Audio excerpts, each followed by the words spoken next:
Hi friends, welcome to Pranav Samayal. இன்னைக்கு வந்து ஒரு சூப்பரான சிக்கன் பெரட்டல் தான் பார்க்க போகிறோம். ரொம்பவே டேஸ்ட்டாக இருக்கும். வாங்க எப்படி பண்ணலான்னு பார்க்கலாம். ஃபஸ்ட்டு ஒரு பவுல் எடுத்திருக்கேன். இதை வந்து மேக்னேட் பண்ணி ஒரு 1 ஹவராவது நல்லா ஊற வச்சிடணும். அப்போ தான் நல்லா டேஸ்ட்டாக இருக்கும்.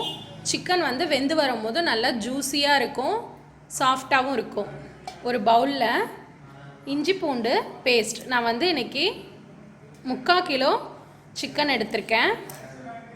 ஒரு 2 டேபிள் ஸ்பூன் அளவுக்கு இஞ்சி பூண்டு பேஸ்ட் சேர்த்துக்கிறேன். அதுக்கப்புறம் 1/2 டேபிள் ஸ்பூன் மிளகாய்த்தூள், 1/2 டேபிள் ஸ்பூன் மிளகுத்தூள், கரம் மசாலா 1 டேபிள் ஸ்பூன், தனியாத்தூள் 1/2 டேபிள் ஸ்பூன், உப்பு, இது எல்லாமே வந்து சேர்த்துக்கிறேன். இது கூட வந்து நல்லா ஃப்ரை பண்ணி வச்சுருக்க ஆனியன், இது வந்து பேஸ்ட்டாக சேர்க்கக்கூடாது. இந்த மாதிரி நல்லா எண்ணெயில் நல்லா பொரிச்சு எடுத்து சேர்த்துக்கணும். அந்த எண்ணெயோடையே வந்து நான் சேர்த்துக்கிறேன்.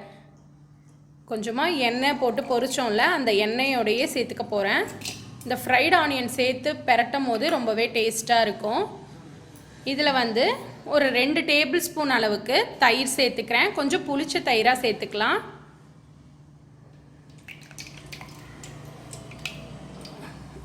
கொஞ்சம் தண்ணியாக இருக்க தயிர் அந்த மாதிரியே நான் வந்து சேர்த்துக்கிறேன். எனக்கு பெரட்டுறதுக்கு எல்லாத்துக்குமே வந்து நல்லா டேஸ்ட்டாக இருக்கும், கரெக்டாக இருக்கும். சிக்கன் கூட நல்லா கோட்டாகி வரும். நல்லா மிக்ஸ் பண்ணிக்கோங்க.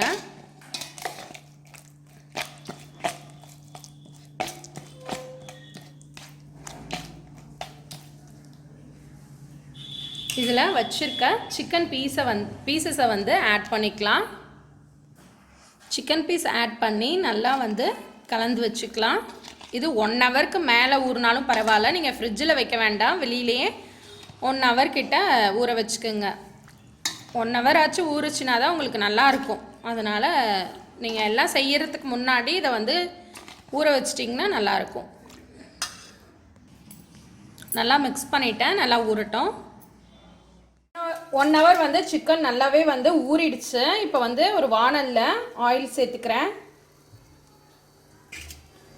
ஒரு பீஸ் பட்டை, 2 கிராம்பு, இது நல்லா வெடிச்சு வந்ததும் ஒரு 2 பெரிய வெங்காயத்தை நல்லா ஸ்லைஸாக கட் பண்ணி சேர்த்துக்கிறேன்.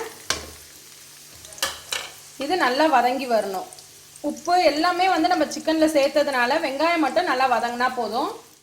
வெங்காயம் வந்து இந்த அளவுக்கு நல்லா வதங்கினதும் நம்ம பரட்டி வச்சுருக்க சிக்கனை வந்து சேர்த்துக்கலாம். நல்லா சிக்கனை வந்து பரட்டி விட்டு எடுத்துருங்க. நல்லா வந்து தண்ணி கொஞ்சமாக தான் சேர்க்கணும். இதுக்கு ரொம்ப தண்ணி சேர்க்க வேண்டாம். க்ளோஸ் பண்ணி வச்சிட்டிங்க அப்படின்னா அதுவே வந்து நல்லா வெந்து வந்துடும். நம்ம இந்த கிரேவி பரட்டி வச்சுருந்தோம்ல, அதில் மட்டும் கொஞ்சமாக தண்ணி சேர்த்து இதில் ஊற்றிக்கலாம். தேவையான அளவு தண்ணி அந்த அலசி ஊற்றிருக்கேன். இதை நல்லா க்ளோஸ் பண்ணி வச்சுக்கோங்க. நடுவில் வந்து நல்லா கிளறி விட்டு க்ளோஸ் பண்ணி வச்சுக்கலாம். இந்த அளவுக்கு வந்து நல்லா நம்ம வந்து பெரட்டிடணும். நல்லா வந்து பெரட்டி வந்துட்டு பாருங்க.